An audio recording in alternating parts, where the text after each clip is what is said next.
ভুয়ো পাসপোর্ট চক্রের তদন্তে যত গভীরে যাওয়া হচ্ছে ততই তদন্তকারীদের সামনে উঠে আসছে একের পর এক চাঞ্চল্যকর তথ্য। এবার নয়া তথ্য উঠে এলো তদন্তকারী আধিকারিকদের হাতে। ঘটনায় ধৃত সমরেশ বিশ্বাসের সঙ্গে আব্দুল হাইয়ের যোগের পাশাপাশি মনোজ গুপ্তর সঙ্গেও আব্দুলের যোগসূত্র পেল পুলিশ। সূত্রের খবর, পাসপোর্ট চক্র এবং সেই চক্রে ধৃত অন্যতম কিংপিন মনোজ গুপ্তের সঙ্গে ধৃত প্রাক্তন পুলিশকর্মী আব্দুল হাইয়ের সরাসরি যোগ ছিল। অন ডিউটি নয়, ডিউটি সেরে মাঝে মধ্যেই মনোজের হরিদেবপুরের বাড়িতে পৌঁছে যেতেন আব্দুল।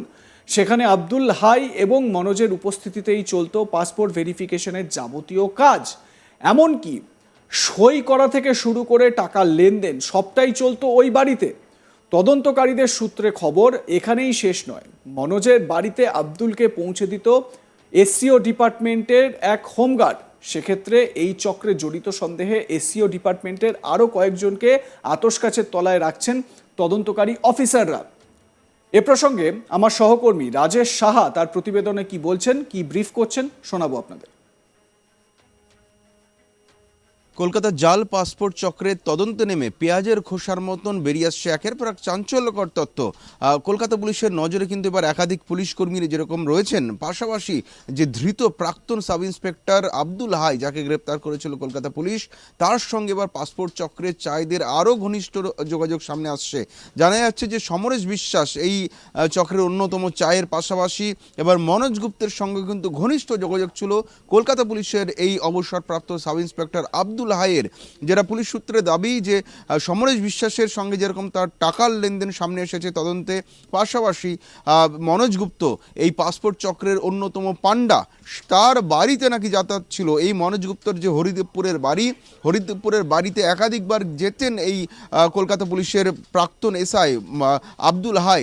তাকে যেটা পুলিশ তদন্তে নেমে জানতে পেরেছে যে ঠাকুরপুকুরের বাড়িতে তিনি যেতেন এবং তিনি কলকাতা পুলিশের এসসিও অর্থাৎ সিকিউরিটি কন্ট্রোল অর্গানাইজেশন যেখানে তিনি পোস্টেড ছিলেন, সেই এসসিওর একজন হোমগার্ড বাইকে করে নিয়ে যেতেন। অর্থাৎ ডিউটির পরে এসসিওরই আরেকজন হোমগার্ডের বাইকে করে মনোজ গুপ্তের বাড়িতে যেতেন কলকাতা পুলিশের তৎকালীন সাব ইন্সপেক্টর আব্দুল হাই, এবং মনোজ গুপ্তর বাড়িতেই চলতো টাকার লেনদেন সহ পাসপোর্ট ভেরিফিকেশনের কাজ। অর্থাৎ ডিউটি আওয়ার্সের পরেও কাজের বাইরেও তিনি মনোজ গুপ্তের বাড়িতে গিয়ে কিন্তু এই পাসপোর্ট ভেরিফিকেশনের কাজ করতেন, এবং সেখানে মনোজের উপস্থিতিতে চলতো পাসপোর্ট ভেরিফিকেশনের সই করার কাজ।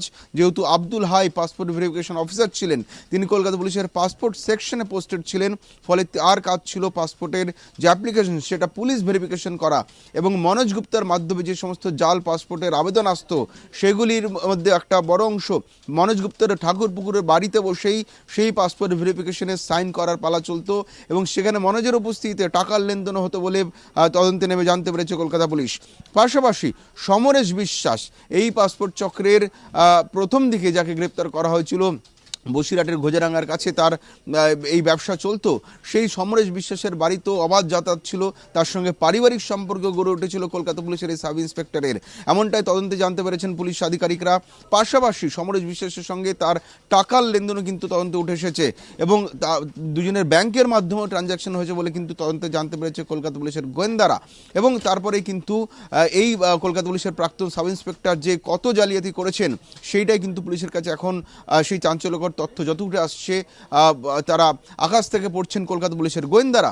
যেটা জানা যাচ্ছে যে 150টি উদ্ধার হওয়া জাল পাসপোর্টের মধ্যে অন্তত 12টি পাসপোর্টের ভেরিফিকেশন অফিসার ছিলেন এই আব্দুল হাই, যিনি কলকাতা পুলিশের এসসিওতে পোস্টেড ছিলেন পাসপোর্ট সেকশনে, এবং তার হাত দিয়ে তিনি অন্তত 52টি পাসপোর্টের অ্যাপ্লিকেশনে তিনি সাইন করেছেন।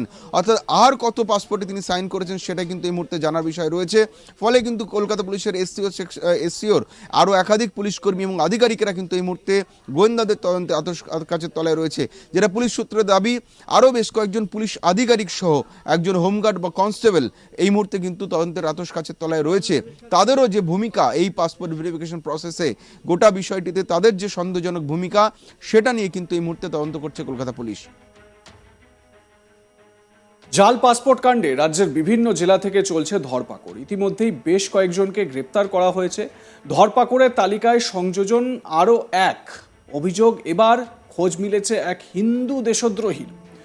সম্প্রতি উত্তর 24 পরগনার বারাসতের নবপল্লী এলাকায় নজর রাখছিলেন তদন্তকারী আধিকারিকরা। সেই এলাকা থেকেই, ওই নবপল্লী এলাকা থেকেই গ্রেপ্তার করা হলো সমীর দাস নামে এক ব্যক্তিকে। রাজ্য পুলিশের এসটিএফ ওই ব্যক্তিকে গ্রেপ্তার করে। সূত্রের খবর, এর আগে পাসপোর্ট সংক্রান্ত কেলেঙ্কারির মূল পাণ্ডা সমরেশ সহ একাধিকের সঙ্গে যোগাযোগ ছিল এই সমীর দাসের। পুলিশের হেফাজতে থাকাকালীন সমরেশ, মোক্তার সহ অন্যান্যদের জিজ্ঞাসাবাদ করে উঠে আসে সমীর দাসের নাম। এরপরই সমীরকে জালে তুলতে তৎপর হয় এসটিএফ। অভিযুক্তকে গ্রেপ্তার করে নিয়ে যান এসটিএফ এর আধিকারিকরা। যদিও সমীর দাসের কার্যত দাবি তিনি সরাসরি এই জাল পাসপোর্ট তৈরির সঙ্গে যুক্ত নন, তবে সমীর নিজে এই কাজে সরাসরি যুক্ত নয় বলে দাবি করলেও তার এই কাজের মাধ্যমে কোনো বাংলাদেশি জিহাদি এদেশে এসে আশ্রয় নেয়নি তো, এই প্রশ্নটাও উঠতে শুরু করেছে। ধৃত সমীর দাসের বক্তব্য আমরা রেকর্ড করেছি, তিনি কি বলছেন শোনাই আপনাদের। করতেন কিছু তৈরি করতাম না। তা আপনাদের পুলিশ কালকে তো স্টেপ এসে আপনাকে অ্যারেস্ট করেছে, অ্যারেস্ট করেছে একটি, কিন্তু আমি যারা করে তাদেরকে শুধু বুঝাই দিতে তাহলে আপনাকে কেন অ্যারেস্ট করলো? আমি যে আমার মোবাইলে কথোপকথন কি কি পেয়েছে আপনার বাড়ি থেকে? কিছু পাইনি। আমার যে যাদের আমি নাম ডকুমেন্ট করতাম তাদের দিয়ে আমি ওদের বলতাম, সেটাই পেয়েছি। কালকে কখন অ্যারেস্ট করলো আপনাকে? কালকে সন্ধ্যে। এই জাল পাসপোর্ট চক্রের যে তদন্ত, সেই তদন্তের সর্বশেষ যে ধৃত এই সমীর দাসের এলাকার মানুষ তারা কি বলছেন?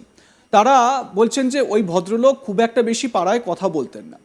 সমীর দাসের 2 ছেলে আছে, তাদের মধ্যে একজন ডাক্তার এবং অপরজন পুলিশে কাজ করেন। তদন্তকারীদের প্রাথমিক অনুমান, পুলিশে কর্মরত ছেলের মাধ্যমেই জাল পাসপোর্ট তৈরির চক্রের সঙ্গে জড়িয়ে পড়েন সমীরবাবু। ঘটনায় হতবাক স্থানীয়রা। সমীর দাস এলাকায় খুব একটা বেশি মেলামেশা করতেন না বলেই জানান তন্ময় পাল নামে এক স্থানীয় বাসিন্দা।